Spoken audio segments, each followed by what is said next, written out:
A paz do Senhor, meus irmãos. Sejam bem-vindos a mais uma aula da nossa querida Escola Bíblica Dominical. E hoje, dando prosseguimento aos estudos do segundo trimestre de 2021, aqui na classe dos jovens. Nesse trimestre, estamos estudando o tema O Cuidado de Deus com o Corpo de Cristo. Lições da carta do apóstolo Paulo aos Coríntios para os nossos dias. E hoje, queridos, vamos estudar aí a lição de número 6, que tem como título A Imaturidade Espiritual dos Coríntios. O texto do dia da nossa lição se encontra na primeira carta de Paulo aos Coríntios, capítulo 3, versículo 1, que diz assim: E eu, irmãos, não vos pude falar como a espirituais, mas como a carnais, como a meninos em Cristo. O apóstolo Paulo aqui, queridos, delicadamente, mas aí de forma implacável, apresenta as reivindicações do evangelho para os coríntios. Em sua comparação, do homem espiritual com o homem natural, ele havia escrito em princípios amplos e gerais. Agora, queridos, ele se torna direto e específico. O apóstolo Paulo sabia muito bem que finalmente a verdade deve ser explicada e questões definitivamente básicas devem ser encaradas para que o cristianismo seja significativo na vida de um homem. Então, Paulo apresenta a questão: os coríntios permanecerão como crianças carnais ou eles se tornam templos espirituais? É este o cuidado que o apóstolo Paulo tem com os crentes da igreja de Corinto. Ele ensina eles conforme a palavra do Senhor, conforme os mandamentos de Cristo, para que esses crentes da igreja de Corinto cresçam espiritualmente, sejam maduros na fé. Por isso que Paulo vem escrever neste momento. Será que eu posso escrever, será que eu posso falar com vocês como espirituais, ou vocês ainda são carnais, vocês ainda não cresceram espiritualmente no Evangelho de Cristo? Vamos ver na lição de hoje como Paulo encara essa situação e como foi tudo resolvido, como que Paulo ali conseguiu chegar em um acordo, ensinando aí aos crentes de Corinto. A síntese da nossa lição destaca assim: a imaturidade espiritual traz muitos prejuízos para a igreja, como as dissensões. Queridos, assim como a árvore leva tempo aí para crescer, e dar frutos, assim também como um prédio demora o seu tempo para ser edificado, um bebê leva tempo para crescer e tornar-se em um adulto responsável. Assim também, queridos, o crente leva aí algum tempo para amadurecer na vida espiritual. No sentido espiritual, Deus exige aí um crescimento para poder transladar os salvos aos céus.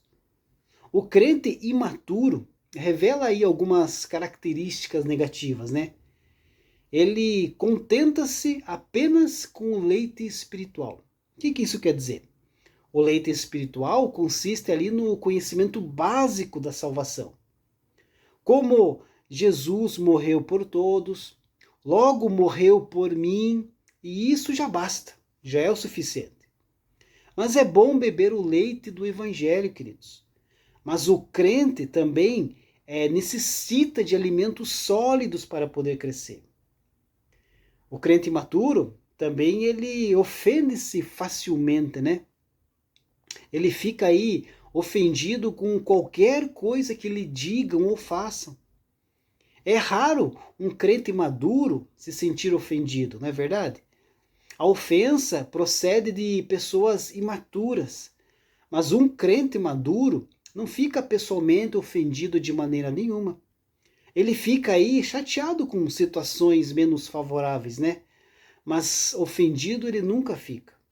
Os maduros na fé entendem que quando alguém peca contra eles, Há coisas aí maiores em jogo do que os seus próprios direitos pessoais, como, por exemplo, a glória de Deus e os interesses eternos ao próximo. Agora, os crentes imaturos também seguem aí as opiniões humanas. A pessoa que é nova na fé tem então a tendência de perguntar as coisas para outras pessoas mais experientes, não é verdade? E isso é natural. Mas com isso, ela corre aí o risco de ter uma formação espiritual deficiente, se o seu discipulador for imaturo.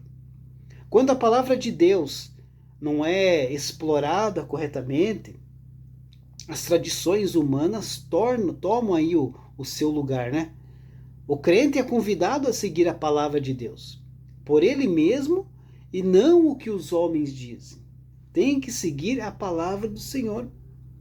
Observe que o crescimento cristão, queridos, não é sem objetivo. O nosso alvo maior, com certeza, é Jesus Cristo, e não um pastor ou um irmão mais experiente. Quantos crentes já fracassaram aí por buscarem um padrão de crescimento no homem? Com certeza você conhece alguém. Quando o homem falha, queridos, tudo vem abaixo. Como diz a palavra do Senhor, assim diz o Senhor, maldito o varão que confia no homem, e faz da carne o seu braço, e aparta o seu coração do Senhor. Nós somos desafiados, queridos, a confiar no Senhor, pois bendito o varão que confia no Senhor e cuja esperança é o Senhor. A introdução da nossa lição diz assim: a igreja foi edificada para dar continuidade à missão de Cristo, de pregar o evangelho a toda criatura. No entanto, algumas pessoas da igreja em Corinto estavam aí na contramão desse propósito divino, pois ainda eram imaturos, vivendo de acordo com as obras da carne. Paulo afirma que a imaturidade de alguns era um empecilho para o cumprimento da grande comissão. Nesta lição veremos por que os irmãos da igreja em Corinto tinham uma vida cristã imatura. Observaremos que a imaturidade deles estava impedindo o crescimento e o avanço da obra de Deus, prejudicando a comunhão com o Senhor e entre os membros da igreja.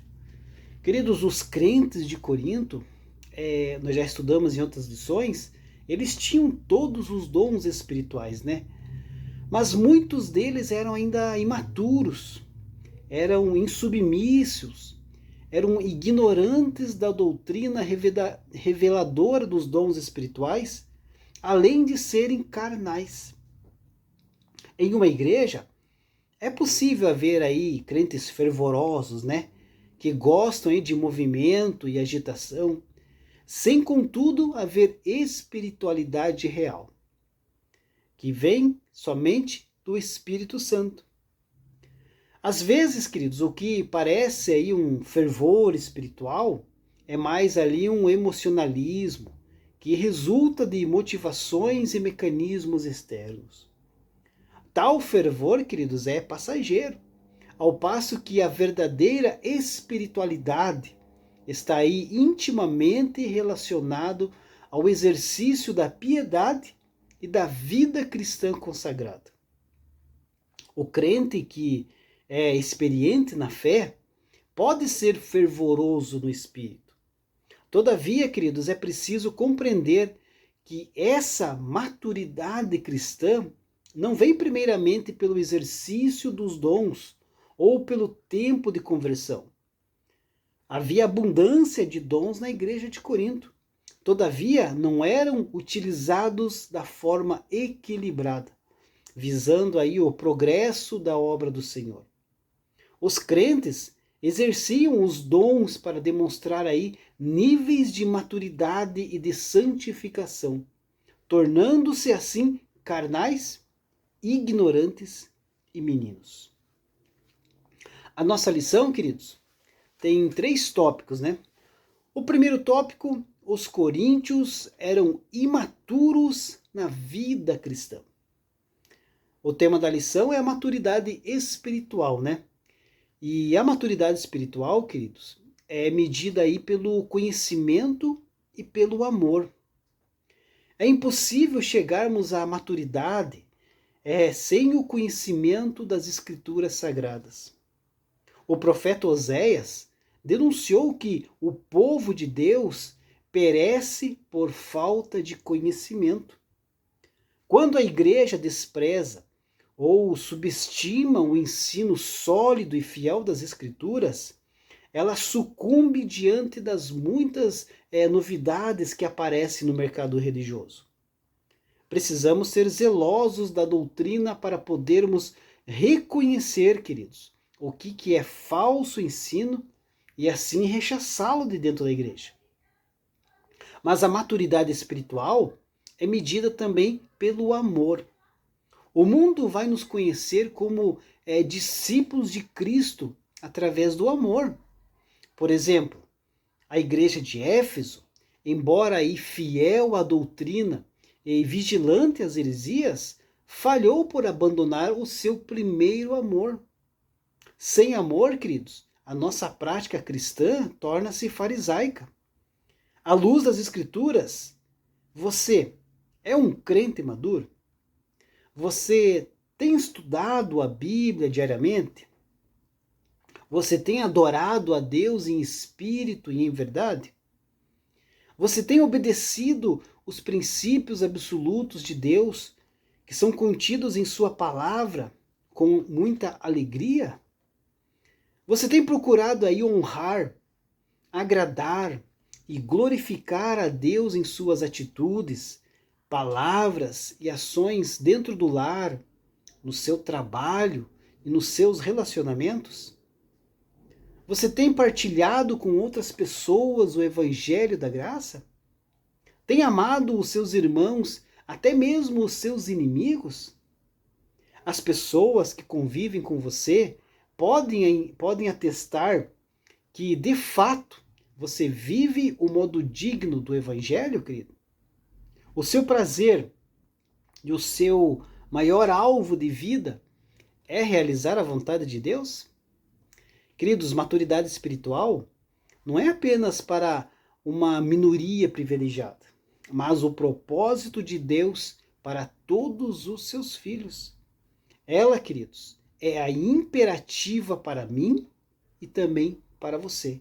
Então precisamos buscar a maturidade espiritual para podermos nos achegar mais a Deus, para crescer no conhecimento de Deus e assim fazer e obedecer à vontade de Deus.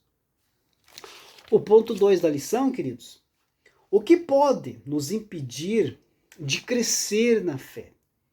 Aqui é uma pergunta, o que pode nos impedir de crescer na fé cristã?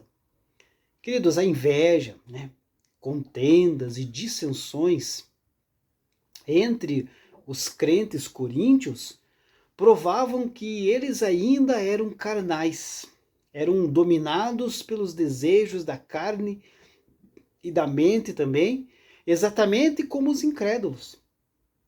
Eles estavam agindo como meros homens, como seres humanos comuns, egocêntricos, não renascidos e sem uma relação com Deus. Em vez de agirem como indivíduos que são verdadeiramente guiados pelo Espírito de Deus. Além disso, o fato de focalizarem os homens, discutindo se deveriam seguir Paulo ou Apolo, indicava que havia confusão acerca da mensagem central do Evangelho. Eles não viam a importância da cruz no plano de Deus. Aparentemente, não eram muitos os que seguiram Paulo, como o tom geral de 1 aos Coríntios indica. Do capítulo 5 em diante, para se ter uma ideia, Paulo não mais argumenta acerca dos líderes humanos e lida com a Assembleia Coríntia como um todo, grande parte da qual tinham se afastado dele. Então a ideia aqui é que eles realmente entenderam o que Paulo estava querendo dizer e se voltaram para os ensinos de Paulo. Os coríntios haviam recebido o Espírito e a sabedoria de Deus, Mas só que eles agiam como se tivessem somente a sabedoria do mundo. O comportamento e atitudes rotineiros junto à família, ao trabalho, à comunidade cristã, entre outras partes interessadas, queridos, era como se a presença do Espírito Santo não fizesse diferença em suas vidas. O ser humano, cristão ou não é uma máquina na mão de Deus, né? Ele tem o livre-arbítrio aí para tomar suas decisões próprias. Entretanto, queridos, é bom sempre lembrar-se de que o Espírito Santo está à disposição para dirigir a vida daquele que quiser e a ele voluntariamente se submeter. E assim, queridos, iremos aí impedir que a nossa fé diminua e com a presença do Espírito Santo ao nosso lado, fazendo a sua vontade, a nossa fé irá crescer cada vez mais e estaremos mais fortes a cada dia. O ponto 3 da lição, partindo já para o final, o perigo da estagnação na fé. Em sua primeira visita, o apóstolo Paulo não pôde ensinar aos crentes coríntios a verdadeira sabedoria espiritual. Embora eles fossem ali batizados com o Espírito e exercessem os dons do Espírito, Paulo não pôde tratá-los como espirituais, né? Isto é, como crentes plenamente dominados e dirigidos pelo Espírito Santo. Como as pessoas comuns, eles ainda eram muito carnais, né? Muito mundanos, dominados aí pelos desejos da carne e mente humana. Eles estavam agindo como bebês espirituais que não tinham crescido nas coisas de Cristo. Eles não tinham se desenvolvido espiritualmente ao ponto em que pudessem entender a verdadeira sabedoria que Paulo quis ensiná-los. Lá em Hebreus, capítulo 5, versículo 13 e 14, identifica que os bebês espirituais que se alimentam de leite não estão experimentados na palavra da justiça. Eles não alcançaram uma imaturidade em que exercitaram para discernir tanto o bem como o mal. Estão familiarizados com os rudimentos da doutrina de Cristo, o fundamento do arrependimento de obras mortas e de fé em Deus, e da doutrina do batismo, e da imposição de mãos, e da ressurreição dos mortos, e do juízo eterno. Estas doutrinas, queridos, são muito importantes.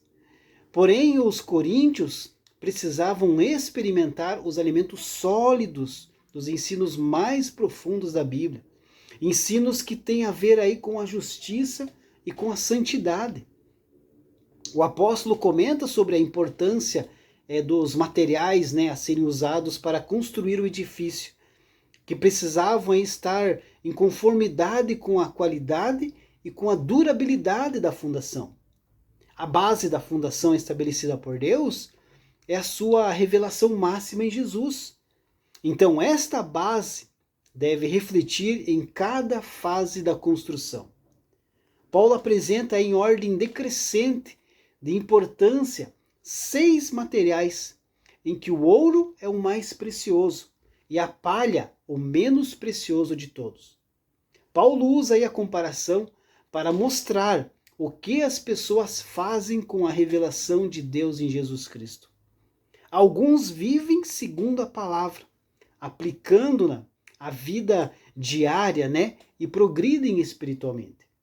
Estes, queridos, constroem as suas casas espirituais com os melhores materiais, metais e pedras preciosas. Mas, por outro lado, outros levam aí uma vida cristã de aparência. Estes então constroem as suas casas com os piores materiais: madeira, barro, palha. Essa, queridos, é uma séria advertência sobre o que se faz com a própria vida espiritual, pois toda causa tem a sua consequência e toda ação tem uma reação. Então, cuidado, queridos, Cuidado com o que você tem feito aí na sua vida cristã, né? No seu cotidiano, no seu dia a dia. Cuidado para não parar no meio do caminho. Temos que prosseguir. Nosso alvo é Cristo. Na nossa batalha aqui na terra é para nos mantermos firmes com Jesus, firmes na promessa de Jesus, com a esperança ali na ressurreição, de um dia poder estar ao lado de Jesus, vivendo eternamente no céu. A conclusão da nossa lição diz assim: a imaturidade dos coríntios evidencia o perigo da fragilidade da fé infantil e a necessidade do crescimento espiritual. Eles ainda eram carnais, pois alimentavam o sentimento de inveja e promoviam contendas e dissensões na igreja.